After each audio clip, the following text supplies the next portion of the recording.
The most common question we get when we answer our phone at Tailwinds is how much does it cost to get a pilot's license? When we're looking at the total cost of learning to fly and getting a pilot license, you want to be thinking about three buckets. The first bucket is equipment rental. Mostly that means airplane rental. It might mean some simulator rental too. The second bucket is flight instruction, and that's the hourly fee you pay your instructor. And the third bucket is our miscellaneous expenses, any supplies you need to buy, your FAA written exam, your medical exam, and your check ride at the end of your training. The biggest bucket is the cost to rent an airplane. And that's pretty much all over the place. In the United States right now, at the low end, you can rent an older, smaller trainer for in the range of $100 an hour. At the high end, you could rent a brand new, technologically advanced training airplane for close to $400 an hour.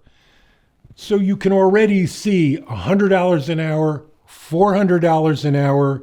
That's going to really significantly impact the total cost to complete your flight training. A flight simulator is rented in the same way an airplane is, by the hour. It's less expensive. The second bucket is paying your instructor. And instructors are paid by the hour for every hour they instruct, whether it's in the airplane or on the ground in a classroom setting. You have a few hours required of solo flight, where you're not with an instructor, but the requirement for solo flight is only 10 hours, and it's not really a large portion of your flight time. So most of your flying is going to be with an instructor, and you're certainly also going to be working with an instructor in a classroom setting on the ground. And there is a third bucket, which we'll call miscellaneous expense. Everybody has to take the written exam at a testing center. That's going to cost $150 at current rates. Everybody has to get a medical exam at an aviation medical examiner, and they charge anywhere from about $100 or $150 for that exam.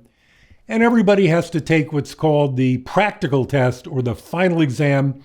We refer to it as a check ride at the very end of your flight training with a flight examiner who's going to make sure that you've been trained well and you can fly the maneuvers that you've been trained in according to the standards set by the FAA. So if you add those all up, your FAA written exam, your medical exam, and your flight test or check ride at the end, you're in there for probably close to another $1,000. The other piece that's really important to consider is frequency of training. We like people to train at least 2 to 3 times a week. If you could do 4, that would be great. As you train less frequently, you just forget stuff. And then we're going to have to review it instead of learning new material. Most people in the United States who train regularly and do their homework and are well prepared seem to be able to do it in between 70 and 80 hours. But some people just take longer. It takes them longer to learn the skill. It doesn't mean that they haven't learned it as well, but it just might take a few extra flights, a few more hours of training. So if we look at an airplane that costs in the range of $100 an hour, if we look at the average of about 70 or 80 hours of flight time, and maybe a few more hours of ground time with your instructor and all those miscellaneous expenses, we tell people in that scenario to expect to spend between $14,000 and $15,000 to get your private pilot license. I would advise people to really sit down with an instructor and think about what kind of training you are prepared to take on. The last thing that we want to have happen is for somebody to begin their flight training and run out of funds to complete their training. So we try to give you a really good idea of all the costs involved so that you can be informed, you can make the right decision, and that you won't have any surprises along the way.